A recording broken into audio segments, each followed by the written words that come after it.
amasan Lhangsam Kimaito kihoulimna aban som thedinga yum zalvin Pathien ka thangvain chile Houbung meeting ho zo si nom na chi wana dam jing hinam Lhangsam family ho jong ka dam jing uvin next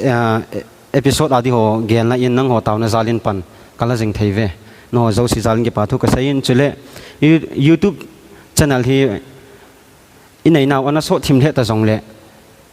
a subscriber hi anal hom na lai in ho in live in a bol the nai povin mi a kunin in a ki taw delven hin la mi nu mi pa hen lang khang lai ho hi jong le pan ila naw zalin tu hin aim hon live in iki bol thei ta vin hi le hita banga pan hin la ho zo si Houbung nu le pa hen lang khang lai ho zo si chunga jong Lhangsam family thakhelin ke pa thu ka hin phunge tunia iki holim video ahile achi sa June nisim tarik som nilege ni chun Houbungin upa ina lhenguvin laila achun mi thum lhendi anakiti ma jing song le mi ni ina lheng do vin amate ni chu pa Haokholun hi in chule pa T.Gentinlam hi in amate ni jong phat man luta ni hin pi hon zalin Lhangsam family khelin nang ni chunga jong ki pa tu kan se pa ki pai ke yong ki pai do num tam ta omin hin la do num ka hin nei masat pe na chu Houbung election in nei ni wa chun result ahung ki phuna na hung kai hlana chun nang ni min na first mina hung hona chu ipi lunggel ai lo le ipi lunggel hi sa penam pa nang sa penin palam ki kan cha na kan nei kapon as so first time vote som le liham kanamon a second time som niwal de kanamon tu chung he upa kadin na athum be na hin zalati lang chungai to na kanei kapon ale ten do ma mina hung kela do chun sap te to say le surprise ti kha chomin iti da nei do ti ki ngai to na kanei hiu ho bin he ti palun nang la kin jong chi upa landing chungchang ahin kamin election candidate na yawa pana chu kavat le mo withdraw ding yong chu kanom pun kayong ke kai na ram tia chu ka gela hin a result jong have hello ben kana pot do mang jalin loi te ho chun nang yong nak selection na yawe election na candidate na tu hin than do na hi tai tiu le ke yong chun ka ti ya nei ale pa candidate list an hong pang hon in chi local secretary chun hapta khat phat ap vin na withdraw theina di hi cha in ku telanga ku na withdraw ding ai lo le ki withdraw in nang pian ta ti ho a hi thu kha am pa palam nang kapoi chole ahimi min dong Jesus Christa hu hin pa ka kisan ni apanlah ka thulu na cho i pi yong le mi pi ho nei na ku nau chu e ki do ding ikido na chunga chu ichunga lung to ding a lung lo ho chu ki tong the lo hi na ya chu ang lun le to ding ang lun lo le to ding ti je to lo ding ti je a chu amasani te ni nyong ki withdraw ding yong family ang ka sei kha po win teng le ken ko te ko no no ka nei pon ke ma ngai tu na ka nei lo he palun nang la in ko te la nga ku na ki withdraw in ti ho hi kha am ti ho chu ging ta chun a ki sei pun ahin la hichi upa candidate na chu ki withdraw ding yong chu ka ki cha in mina seile hiti ho hi ema ki thu phana withdraw ball hia phapoi ipi yong la Pathien nin mi hem lung mi pi lung thima thu se ya a hi dan da na chu pam ding a he atila ka tha ngai tu ke le chi hi ei no mei da thum lovin Pathien in pha sa le a hi jing ta chu ki mo do jing a he ki pau min ki withdraw lo hilan hong pan hona nang ni in hlan do zalvin ke ho Lhangsam a kun in zong nang ni chunga adi in ke pa thu atha ben ka hin sei ke de Houbung ahin kumbula project linta in nei vin na pa in suna in tin chuda ai lo le thagau lama Houbung mi te hoi til khau de ti hi thu pa san an omin hi china chunga hi iti pan ke la hin lang hi le ti hi pha na sa hlem nang ya ko na hi Houbung in tin chot la hi til poi mo ta cho hin ตัวเกนี่ pastoral ขุดใจบูก็กระจอนabon chat ka ga simine le Pro-Upa ho to ding yong chu in chot hi ti eta ahin la in ho ka ban chot ding chu kisun na kinai na la yin tu ta di hin ahin la ke ho hin ke jing nei le amasa pending in khanglai chairman ai pi je uchun khanglai member ho na si visit ka ga bolun mi ho hi ahin ho na sata ama hole ke ho ke ka relationship pahin thil hoi ka sa in sting ama ho family din mun jong head on I chana mukine yen che hi hobini kai thol lo sumu hin be hin paten ki chi pi hen nang la khan to na umin te ti ka ngai to na umin tu chan ge hin in som kan chun ro ta be ale palun nang aku na la hicha ita banga Houbung in tohguon kine hi iti pan ke la le phana sam in tin chut na hi chỉ in tin chuẩn hi thang pia chu gel ding koi ma atha seding jong ka ying chapun ahin la gin chat Halloween gam goron menin kun khom ho hi aphalowa se ji hin thil phata hi jong le hi chi hi aphalo lang khanin aleng do ki go in hi hin ti chat na kha jong chuamin ahin la ngai cha ho wang chuam le a kho dung ju yang chi the tin jong ka ge le ke pawmin ale pa nang in nan seitan Pro-Upa na hung hi ai lo le na hung kilhon do ahin local in chom lo ka in khangla ding in chairman in nan tung pa yen na pa hiche ahin nang gel dan ai lo le ke kai pan pana ti hi umam ai lo le ipilunggel nan nem election ding upalen ding ke sei se ya chu local committee nominate sa ki ko yin na cái ni cái là cái lỗ thủng pun à cái ho chu lộc khang lai chairman hi ding tie hi zen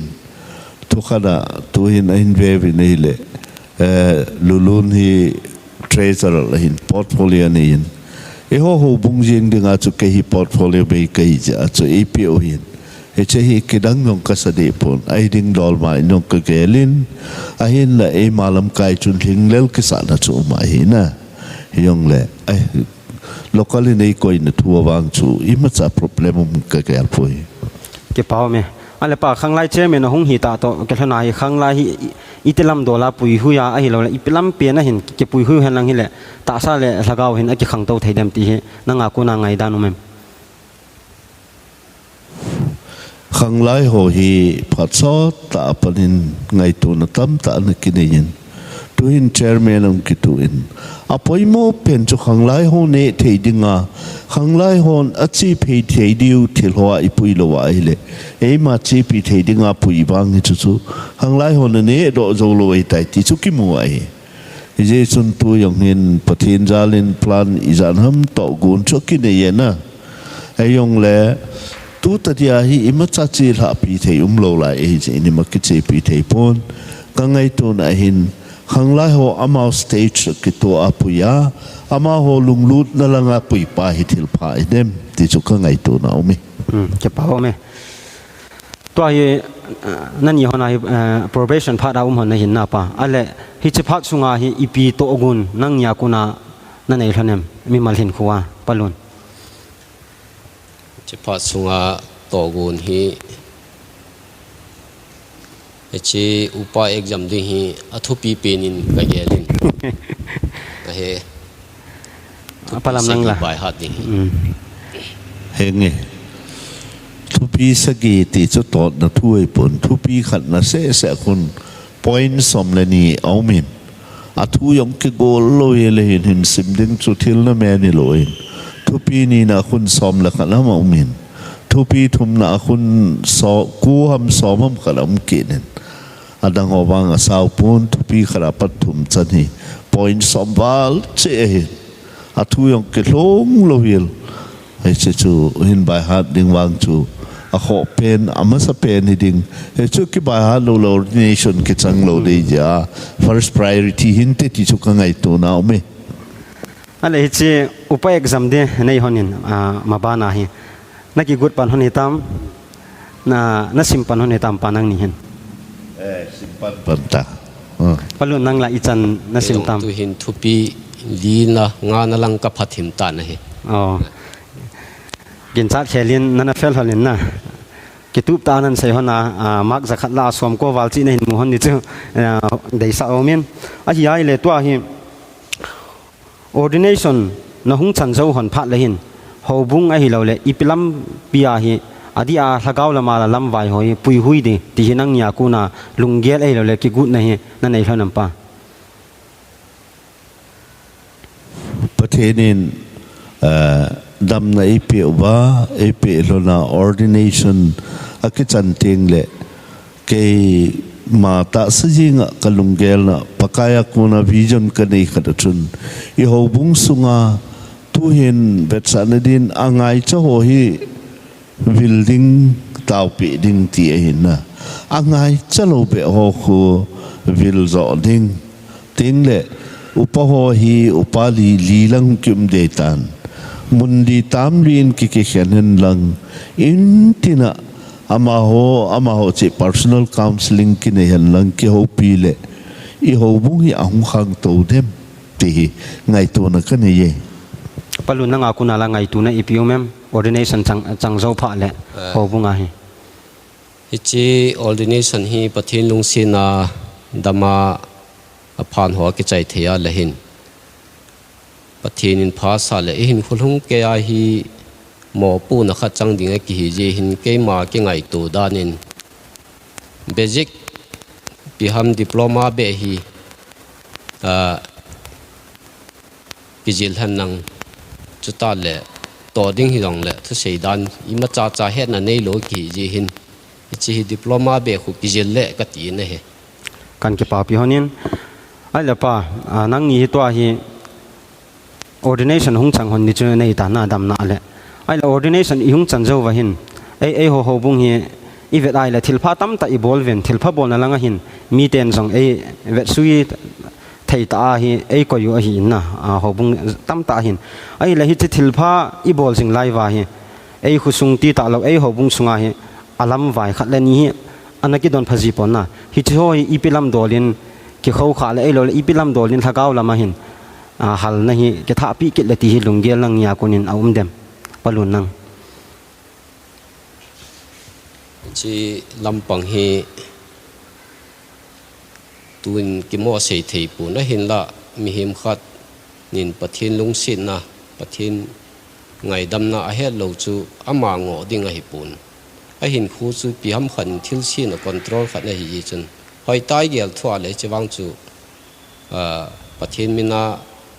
hoi ta boi pi ngain ka gelin a he panang la ipilam pang ki khau kha la phadem Izo chun biblical zil thu sopi lolo ni nan pan ke ma jing ating hin tu hin Bible hin diploma kana chain chuting le licentiate of theology yong kana chai tan abana chun correspondent cha yong le bd ka chai tai ti chu ka phun do hian na koi mani pompi yong le ke khop khap ding in Bible tu Pathien tu ki to del na din hi cheng chu kana zo tai ti chu ka se hian nang tua koi sun pa hi apoi mo jong chu hi ahin la Pathien in phat pha ipi le mi pi hon e tau pi wa upo dinga alunggel thi na tau pi na tam ta ini wa hi le ke ho upase se nong zo pu in katin ke ho ngai to nen local hi departmental committee ho pang khoma ama ho hi mat jep thoa na to pi chu phalo dingam tin ka gele ke pau men nang ni aku na hi mi tam ta in thagaw mang tha ho e ho Houbung sunga dinga ati analam vai ho hi ahung ki holo tha di ke na lin ta akinein ai le pa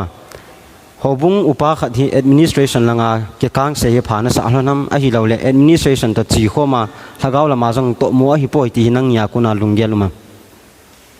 palun nang in don masa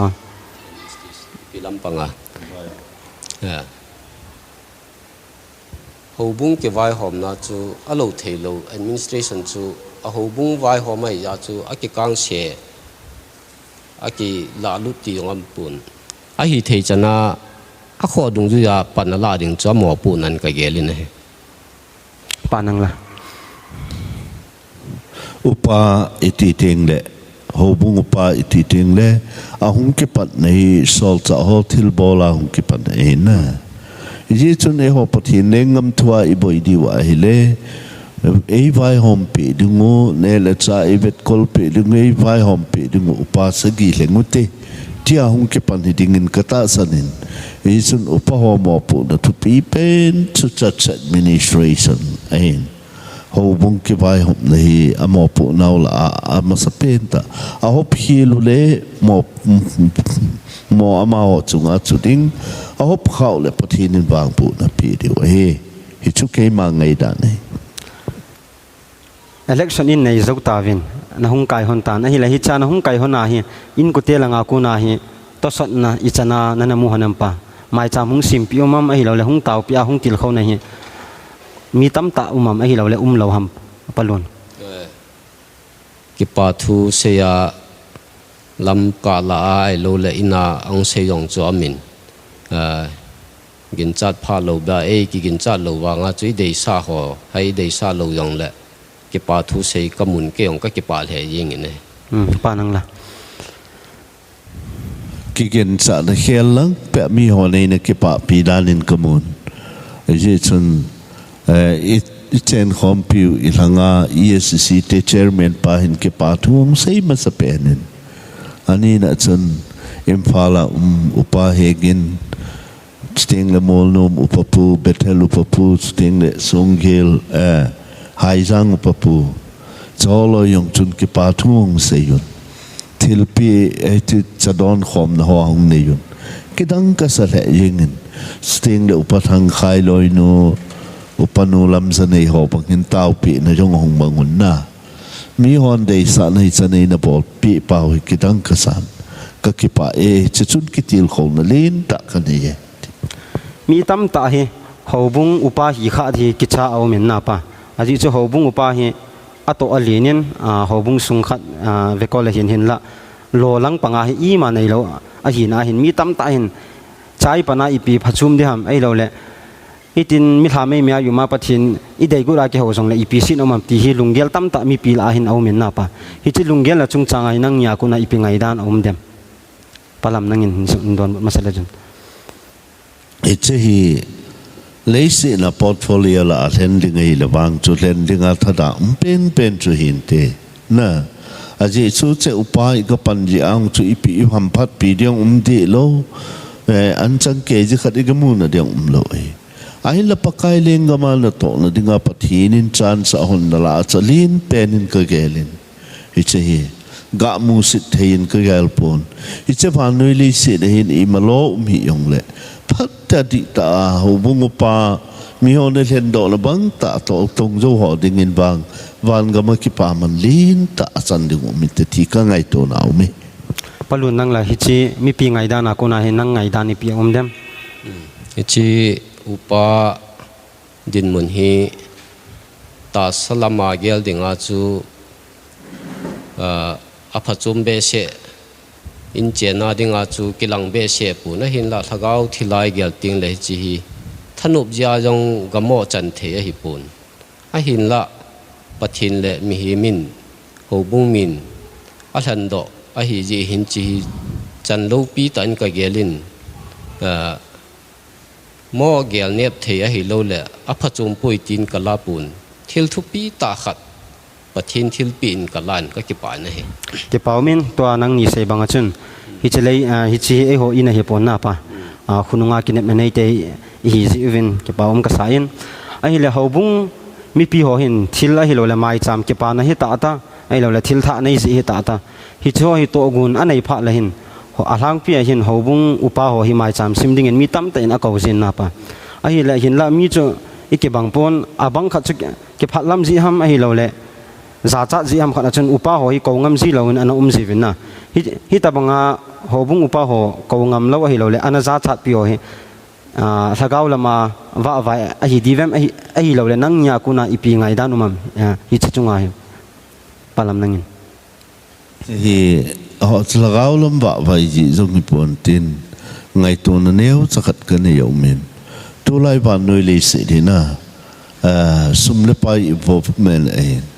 ipiam mai cham ga sima sum le pai ho ga koi zo lo ding ja ki phat lam na yong din ka ta sanin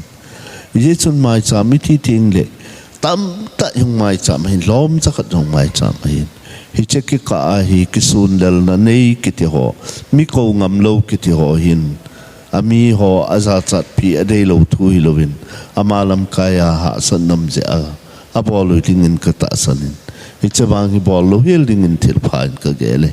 palun nang la ipi ngai dan na yam hiche chunga hin mi him ngai tu dan ke bang pun ahin la ke khan hin abang hin ama chang kitawa thil bol jong chu hun asan ke khan he le ngai cha tum deisah tum nei yong mi akimin na ke kha choi le pi ham ako ding pa ako ding ho chu ngai cha na nei lo dan in ka gelin he ki pa omen Houbung upa hi nang ni to sim tha hi toy atong jing lai mi li yung hi dewa hi thana pa e ho Houbung a hi ai la mi li ho hin upa committee atum bi a sim ding ai lo le ki vai hom nei atum bi a nang ho le nang ho chau ki vai hom nei atuma bol de ti ho lunggela na nei kha thanem ka nei khapoi kan chu chelang pak chu ngai tu na ka nei khapoi pa nang la ngai tu na yong pang hi lai pa omen igam sungu hi hung thoveng ni tam tia igel jing lai ven atha ben lockdown ei ho chen gam sunga jong ahung khum ki ta na pa hi che phat sat lai ta hi nang ni upa tha ti nge ahung kai tha nei lhon to kilhon ai Houbung mi thing ho ko mai ipi ngai num na ei lo le ipi thu na sai pi num thanem ga sei ma sang katin ito bang COVID-19 kiti pandemic lai ta Houbung mi pite ko ma thu cha ka ga sei nom chu hi che hin lei se na hin tu sanga ha sa zo i ba sang wang lung la lai ding a hin tu chung a hi le mi hi mi na sim thu na suffer hi win sting le Pathien lung han na ke la ta ni le sanga kho na lai ding hi se in mun chewa mitinin in sungwa pakai mai cham sima Pathien ba chei khoma ki khop namang khoma ting de pakai mina khat khat kitau pi tu che dingin pakai minin katimin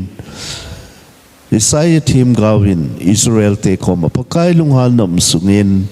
na in sung dana ki khom tu bin lang nang ma le nang ma po do lo heli numin ati lang khala chun ngai tu na mitam ta in bazarami khuzat chia nup na wa howin kai lo itira nam ti yong mai the ahin la bazar cho khu sei ngai lo ahin Houbung te chu rombung thum chang som le khat bung som le thum chang khala thunei te thun mi yo se nung che anti pai Christian te isu hi chong chu i het thim dingun kadayen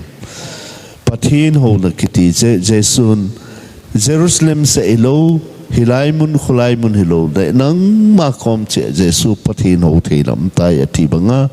ikiloi khom cha phan kiloi khom na thei phan am ting kiloi khom ding ahin hi jong le chema sanga in sung chewa in sung cheu yang le kai veng khat le ni ko khoma pakai mina kiloi khom che dingin Houbung mi pi te ka ti me chan chu ga sing palun nang akuna la Houbung mi pi hotip num na ai lo le til khom num na nei le chi COVID-19 pandemic chi na chung chang hi leisin hi i chen nau hi ki khel jing a hin la a ki khel jing to ke thanin hi chi na na ho long hi dan ding a hi de pun a ki khel dung zu ya chu ni khat le hi chi net na hin i da tha theu e hon jong hi chi net na ku na a to dan khat lampi khat chu hung lung tin thil khat chu a phalam khat chu Pathien in gun pin te ti chu kinep na ka nei jingin hi chi hi hi chomcha ahin hi tia bui jing ding hi tia abba ma ding in ka gel pun Pathien in phat pha kha chu in gon pin te ti hi ka kinap na jong ahin mi pin jong hi chi kinap na chu nei diu ka ta sanin he thu do khat ana nung chiu tin in zwa mai cham sim na sim lo kan sei na pa mai cham sim pha le upa ko ngam lo ho hi ai lo le ain sunga mai cham ai lo le ki pa na mai cham ham thil tha lop diam taw pin nga upa ko ngam lo ho hi ipilam do ling ki til kho henang la pha na sa hlenem nang nia ko nai palun ichi upa ko ngam lo ti pa hi ama ho to phatata aki ki het tu lo la chun angai cha lo kho sa lo mi rong the hin na ahin la lai ka chun ipi ham khat mai cham ding chung changa ki phalam na nei ho wang chom I het thim la wang chun hitia chu gel ding ai poi tia ki sei pi la wang pha ka sai panang la Sun neo cha kan setan tua chu thukara ami hi zat ding hin to khom pi lulun sei banga chu upa ho thim po ngai khel khelo ama ki thim po sa tong thei yong umin tin ting le a thim po ima ngai to lo asa samui ti ngai to yong khanin tin na ting le izwa ka sei banga chu amalam in chen lam ha sa ki sa ji a ki phalam zo thei ding ai ami chu za ding ai ai na thim pukin a hi ji in thim pu ho to sa chu thil kilom to ai eche a hi ta lo zong le Pathien in Israel te ko ma chun ama in chi upachi chu in sunga pa khat chi chu thim pukin a pi ta jin kho di he chun ahin na thim pu chung chang thu dola ki phat lam na nei bangi ki phat lam lo hel ding hi ti chu kap thula num na ki pau me Houbung meeting ho tu kal ina ke phalam lo wa Houbung upa ho ina ko jing diwa he ti chu Houbung meeting ho ko ma ke nong ga ti num na hi in ki khop lo chung chang hin na pa mi tam ta hin na ki khop jinga ipi phachu mam ki khom hi jong le in muna jong taw thei hi lo ham ti hi a ki khom jingo hi ki dem tu na hi ana ki zaji na pa hi chi ki khop jing lo hi thagau hin khwa dinga a difference nang ya ku na nei sei pi thei diu ham pa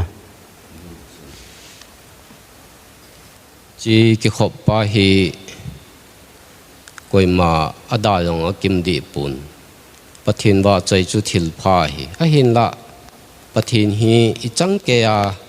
lunggel ta Pathien wa chai la sa lunggel ta taw hi a ho yin mi khat ngai cha jinga mi pi la